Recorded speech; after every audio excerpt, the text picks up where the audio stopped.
Pernahkah kalian membayangkan sebuah pertemuan antara dua sosok paling misterius dalam sejarah Islam?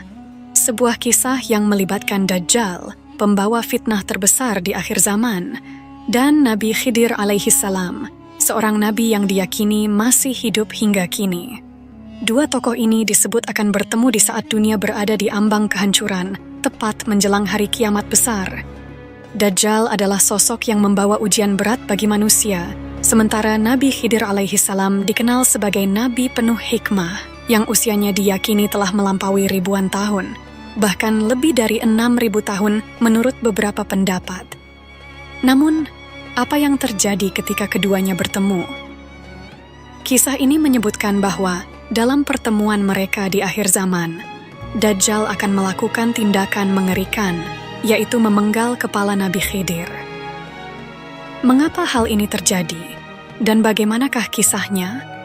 Di video kali ini, kita akan membahas lebih dalam tentang pertemuan Nabi Khidir dan Dajjal di akhir zaman.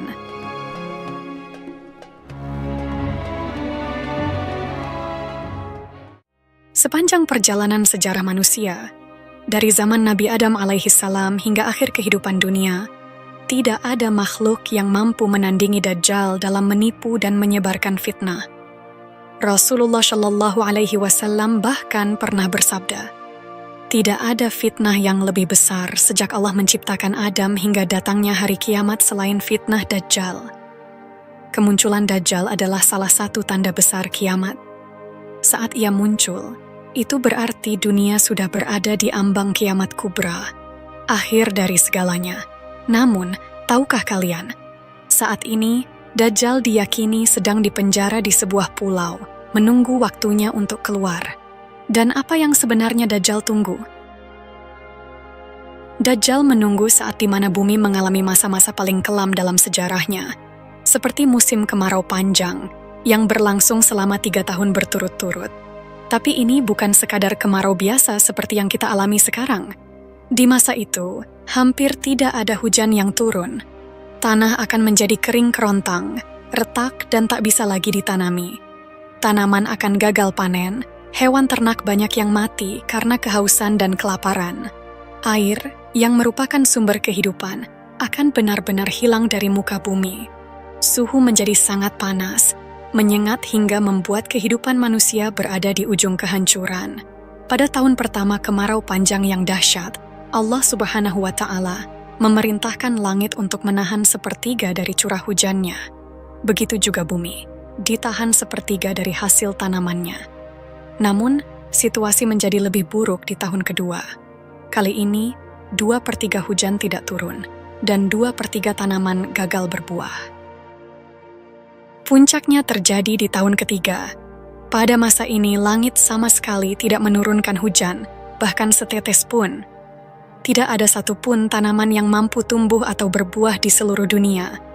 Kekeringan melanda di mana-mana, dan dampaknya sangat mengerikan. Populasi hewan ternak mulai menipis, bahkan mungkin punah. Manusia menghadapi kelaparan yang luar biasa, kondisi yang benar-benar membuat mereka terpuruk dalam kesengsaraan.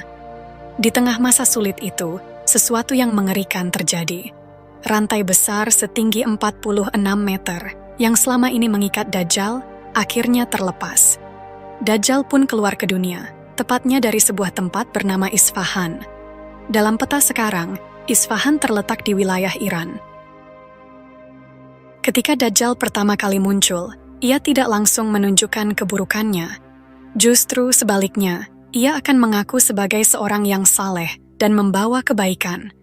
Hal ini membuat banyak orang tertarik dan menjadi pengikutnya, termasuk sebagian dari umat Islam. Namun, itulah awal dari fitnah besar yang menguji keimanan manusia di akhir zaman. Setelah kemunculannya di Isfahan, Dajjal tidak tinggal diam di sana. Ia memulai perjalanan panjang, menyebarkan fitnahnya ke berbagai tempat. Pada awalnya, Dajjal mengaku sebagai seorang nabi. Namun, banyak umat Islam yang sadar akan tipu dayanya dan meninggalkannya. Perjalanan Dajjal berlanjut hingga ia tiba di sebuah daerah bernama Qala, yang terletak di antara Irak dan Syam. Di tempat inilah Dajjal mulai mengaku sebagai Tuhan, pemilik surga dan neraka. Klaim ini menjadi puncak fitnahnya, menarik berbagai kelompok manusia untuk menjadi pengikutnya. Setidaknya ada 7 golongan yang disebut akan mengikuti Dajjal saat itu. Yang pertama, orang-orang Yahudi. Yang kedua, pelaku bid'ah, mereka yang menyimpang dari ajaran agama. Yang ketiga, setan dari kalangan jin yang menyokong tipu daya Dajjal. Yang keempat, kaum Khawarij, yaitu kelompok yang mudah mengkafirkan orang lain. Yang kelima, budak hawa nafsu, mereka yang lebih mengutamakan kesenangan dunia. Yang keenam, orang-orang yang gemar bermaksiat. Dan yang ketujuh, wanita di akhir zaman, yaitu mereka yang keimanannya sangat rapuh. Bagi para wanita, masa ini akan menjadi ujian yang sangat berat. Kekeringan melanda dan hanya Dajjal yang mampu menurunkan hujan. Banyak wanita yang tergoda untuk mengikuti Dajjal demi bertahan hidup di tengah cuaca ekstrim dan ancaman kelaparan. Rasulullah Shallallahu Alaihi Wasallam pernah bersabda bahwa Dajjal akan turun ke suatu tempat bernama Mirkona dan mayoritas pengikutnya adalah kaum wanita. Sampai-sampai ada seorang pria yang terpaksa mengikat istri, ibu, anak perempuan, saudari, atau bibinya agar tidak tergoda keluar menemui Dajjal. Hal ini disebutkan dalam sebuah hadis yang diriwayatkan oleh Imam Ahmad. Fitnah Dajjal memang luar biasa dahsyat, mengguncang iman manusia, dan menguji keteguhan mereka di akhir zaman.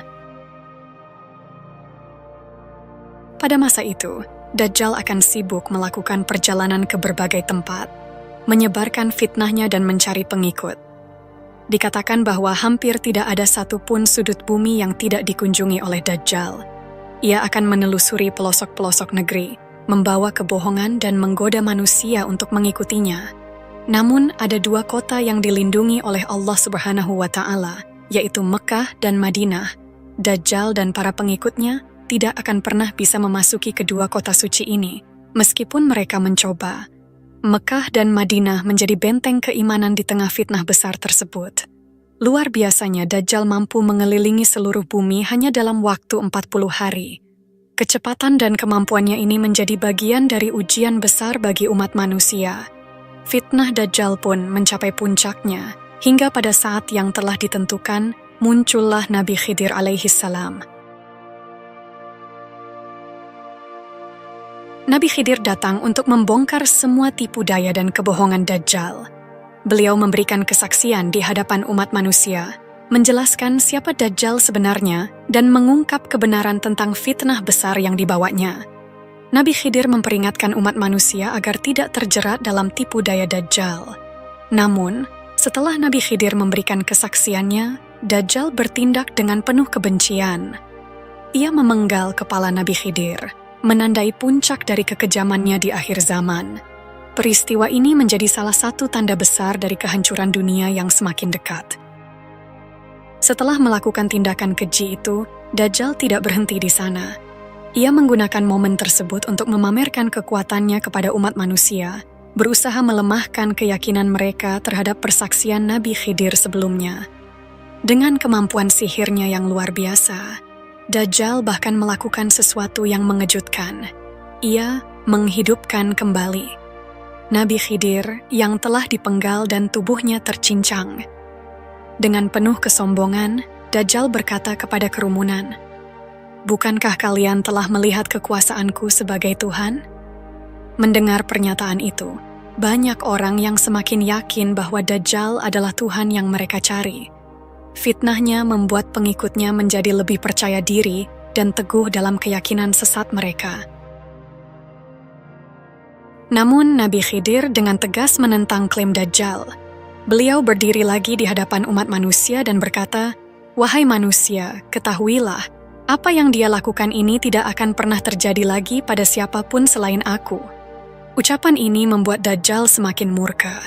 Ia berusaha membungkam Nabi Khidir untuk kedua kalinya dengan cara yang sama, memenggalnya kembali. Namun atas kehendak Allah Subhanahu wa Ta'ala, semua upaya Dajjal kali ini gagal total. Pedang, gergaji, atau senjata apapun yang ia gunakan tidak mampu melukai Nabi Khidir. Dikisahkan bahwa setelah Dajjal gagal membunuh Nabi Khidir, ia mencoba cara lain untuk menyingkirkan Nabi Khidir. Dengan penuh kesombongan, Dajjal melempar Nabi Khidir ke dalam apa yang ia klaim sebagai neraka terakhir. Orang-orang yang menyaksikan peristiwa itu benar-benar percaya bahwa Nabi Khidir telah dilemparkan ke dalam neraka. Namun, Rasulullah Shallallahu Alaihi Wasallam segera meluruskan pemahaman ini. Beliau bersabda, sesungguhnya Nabi Khidir dilemparkan bukan ke neraka, melainkan ke surga Allah Subhanahu wa Ta'ala. Allah Subhanahu wa Ta'ala memuliakan Nabi Khidir dengan derajat tinggi, menjadikannya sebagai seorang syuhada yang agung di sisinya. Peristiwa ini mengguncang keimanan banyak orang. Sebagian besar dari mereka yang menyaksikan langsung kejadian ini akhirnya sadar dan segera berbaiat kepada Imam Mahdi. Dalam sebuah hadis, Rasulullah Shallallahu Alaihi Wasallam bersabda, "Orang ini adalah yang derajatnya paling dekat denganku dan syuhada yang paling mulia di sisi Tuhan semesta alam." Rasulullah Shallallahu Alaihi Wasallam juga menyebutkan bahwa ajal Nabi Khidir ditunda oleh Allah Subhanahu wa Ta'ala hingga ia menentang dan mengingkari Dajjal. Dua kutipan hadis ini diriwayatkan oleh Abu Sa'id Al-Khudri menjadi bukti betapa agungnya peran Nabi Khidir di akhir zaman. Sebagian orang meyakini bahwa Nabi Khidir telah wafat sejak lama. Namun, sebagian ulama lain berpendapat bahwa Nabi Khidir masih hidup dan akan terus hidup hingga hari kiamat tiba. Pendapat ini juga didukung oleh mayoritas ahli hadis atau jumhur muhadditsin, yang menyatakan bahwa Nabi Khidir akan tetap ada sampai kemunculan Dajjal di akhir zaman. Dalam Sahih Muslim, terdapat sebuah hadis yang mengisahkan tentang pertemuan seorang pria dengan Dajjal di akhir zaman.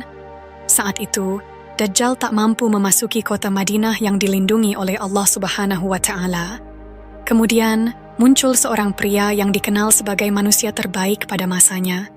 Ia dengan tegas berkata, "Aku bersaksi bahwa engkau benar-benar Dajjal yang telah disebutkan oleh Rasulullah Shallallahu Alaihi Wasallam." Mendengar itu, Dajjal marah dan berkata, "Jika aku membunuhmu lalu menghidupkanmu kembali, apakah kalian masih ragu akan kekuasaanku?" Orang-orang di sekitarnya menjawab, "Tidak." Maka Dajjal pun membunuh pria tersebut dan menghidupkannya kembali. Namun, saat pria itu kembali hidup, ia dengan lantang berkata, "Aku justru semakin yakin bahwa engkau adalah Dajjal." Merasa dipermalukan, Dajjal berniat untuk membunuh pria itu lagi. Namun, atas izin Allah Subhanahu wa Ta'ala, ia tidak mampu melakukannya. Peristiwa ini menjadi bukti nyata bahwa tipu daya Dajjal, meskipun terlihat hebat, tetap tidak sebanding dengan kekuasaan Allah Subhanahu wa Ta'ala. Menurut riwayat Abu Ishaq, ada satu kisah menarik yang menyebutkan bahwa laki-laki yang dimaksud adalah Nabi Khidir alaihi salam, sebagaimana tercantum dalam hadis riwayat Muslim yang dianggap sahih. Bahkan Imam Nawawi pernah menjelaskan bahwa mayoritas ulama atau jumhur ulama sepakat bahwa Nabi Khidir masih hidup hingga sekarang. Keutamaan Nabi Khidir ini juga dijelaskan dalam beberapa hadis. Salah satu kisah penting menyebutkan bahwa saat Rasulullah Shallallahu Alaihi Wasallam wafat, seorang lelaki asing datang melayat. Ketika itu, Sayyidina Abu Bakar dan Sayyidina Ali bin Abi Thalib mengenali lelaki itu dan berkata, "Dia adalah saudara Rasulullah Shallallahu Alaihi Wasallam, yaitu Khidir." Hal ini tentu memunculkan rasa penasaran.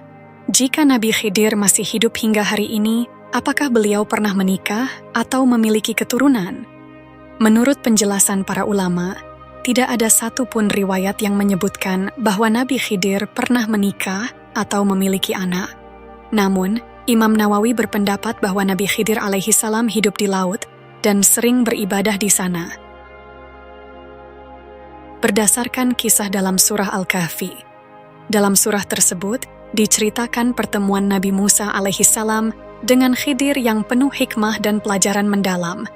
Selain itu, ada juga berbagai kisah dari para wali Allah, orang-orang saleh, dan ulama yang mengaku pernah bertemu dengan Nabi Khidir alaihi salam.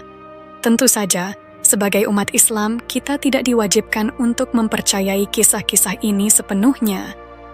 Namun, tidak ada yang mustahil bagi Allah Subhanahu wa Ta'ala. Jika kisah tersebut benar adanya, maka itu adalah salah satu bukti kebesarannya. Sebagian ulama juga menyebutkan bahwa Nabi Khidir memiliki ciri khas yang unik, yaitu ibu jari yang tidak bertulang. Tanda ini konon sudah ada sejak beliau lahir. Meski demikian, kebenarannya tetap hanya Allah yang mengetahui.